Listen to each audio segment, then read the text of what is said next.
Welcome to the Rock ID activity, part 2, where we look at sedimentary rocks. I have circled the different samples that we are going to see today: sandstone, shale, conglomerate, limestone, and calcareous tufa. Both limestone and calcareous tufa belong to the class called carbonates. Now, baking soda is a carbonate. And so you know that when you add vinegar to baking soda, you get quite a bit of bubbling. It's pretty dramatic because baking soda is a powder, which means it has a lot of surface area, so you can get some pretty robust bubbling happening. With a rock, it's much more subtle than that because you don't have that same level of surface area. And the only acid I have around is vinegar. And it isn't actually having a very noticeable effect that would show up on video. So I'm going to end up skipping that, but I will tell you which two samples do that. So these are carbonates. They often contain shelled fossils. The limestone does anyway, not the calcareous tufa. And the shells of animals are made out of a carbonate, which is why you get that bubbling action. Sandstone actually is very well named because you can actually see little fine grains of sand, but they're compacted together. They are uniform, though, which means the grains are all pretty much the same size. Unlike conglomerate, which says it's poorly sorted, and that's a way of saying that you're going to have a whole variety of different types of particle size.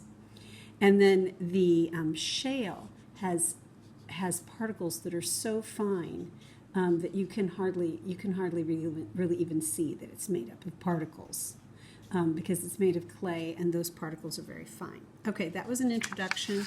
And also, if we look at this sheet that you have, you can see a number of clues that they're sedimentary. For example, it says sandstone transported over long distances by wind and water. Shale, very fine particles that have settled over a long period of time. Limestone, these shells accumulate on the seabed and are compacted. Conglomerate, chaotic sedimentation process, which is the result, causes these random gravel sizes. And then calcareous tufa is a very strange looking rock. It actually is a type of limestone, but it's formed through precipitation, which gives it a very unique appearance. So let's see if you can spot it. So here are our rocks that we're going to be looking at today. That's 6, 7, 8, 9. Let's see, I think I'm going to have to go this way for you to see them all. 9 and 10. Okay? So here we have number 6. It is very, very fine grain. I can't even detect, when I look at it, I can't detect individual grain sizes. It looks all so uniform. And it's pretty dark. The two that would actually form bubbles, if I had it so that it would work on video, are these two, 7 and 10. Those are the two that will form videos. Here's 7, and it has a very peculiar structure.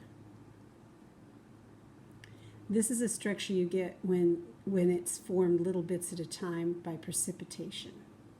You can see that very unique looking structure as the solids solidify out of water. Similar to when you have a salt solution that evaporates over time and leaves residue behind, although in this case it's not salt crystals forming. This one here, if you can get a look at it, it feels like I can feel the particles, right?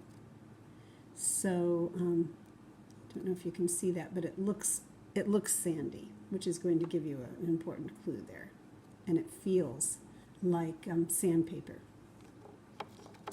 Number 9 is interesting. Can you see the particles there? There's a whole variety of different particles, but they're kind of compacted together with smaller particles. And so that's an important clue there. And here is number 10.